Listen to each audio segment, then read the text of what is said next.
Any human being, belonging to any caste, creed or color, all that we insist is that his head must be on his shoulders and not under his arm.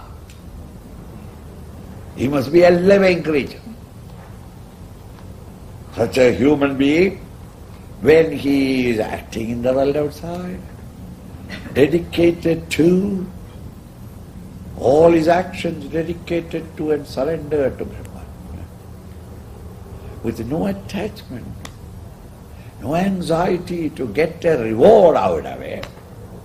Lipyade nasapapena. He can never be contaminated by the quality of your actions, the result of those actions. Papa or punya. How can that be, Swamiji? When you are living in the midst of activities, every activity, just because mentally you have made this adjustment, you are not affected by the action. The example, Padma Patra, the lotus leaf, Iva Ambhasa, by the waters. Lotus is always cultivated and born in deserts. Lotus. It cannot, it is always in waters. In that slimy, muddy bottom of the tanks, the piece of root you put in, it grows, and then slowly the stem comes up. 2 or 3 big leaves all around, and the flower bud, and the flower opens up. The lotus leaf. The lotus leaf was born in water, existing in water, all the time in the water, dies only in water, and yet that leaf never gets wet. The water may fall on the top of the leaf, next breeze, it rolls away. It never gets wet.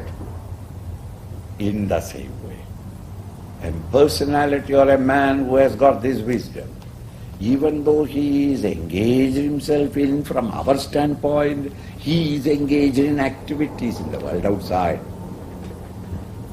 He does what is necessary for the society at a given juncture in the history, in its history, according to the situation.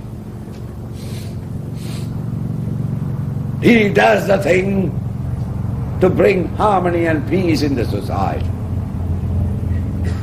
And in doing that act, he is not affected by its results, because he has done it without ego and egocentric desires. They do karma in the world outside. There is no ego or selfish desire in it. These are all surrendered unto him. Sangham tektva, without sangha, without attachment, without, and their desires. Without these two, rising above these two, they act on the world outside. Why? What are they going to gain? They are not trying to gain anything from the outer world, because then there will be selfish desire. There is no desire also. Then what do they do? Why do they act? Atma Shuddhaye, for purifying their mind and intellect, to making the mind released from all the inhibitions from the past, for cleansing their heart, making the mind quiet, fit for subtler and higher meditation, contemplation. They continue pursuing this path.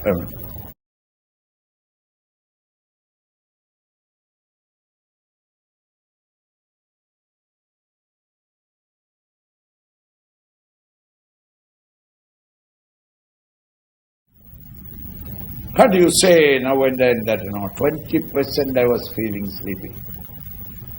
But I kept on my eyes open so that Swamiji may not recognize. I hope he did not see me. 40% I was sleeping.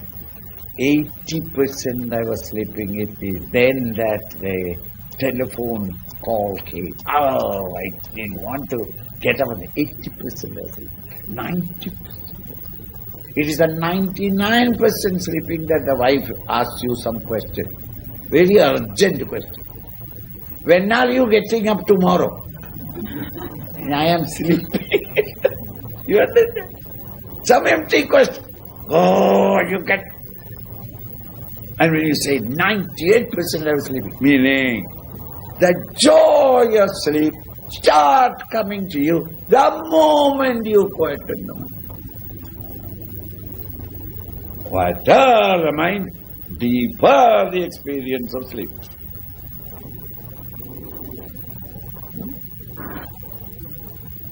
Did you sleep? No.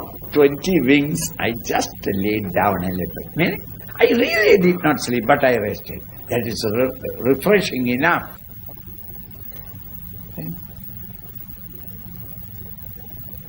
In the same way, to the extent the mind and intellect is purified, Shuddha Antakarana, the pure heart, has a bubbling of joy and bliss and peace, which is not because of anything in the world outside, it is the very nature of the divine. Naistiki, Shanti Mapnoli Naistiki. Ayukta, one who has not integrated the mind and intellect together.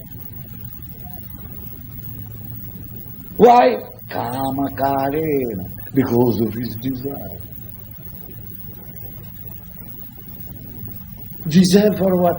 Bhale Sakta. He is extremely attached to the bhala, the result of action. He wants to get that joy by hugging the sense object. Therefore he is working. And that desire, when it is there, the mind and intellect is disintegrated. Ayukta kamakarena, because of the kama. Bhale sakta, he becomes extremely attached to, looking forward to at all times, what is that he is going to gain out of the world outside.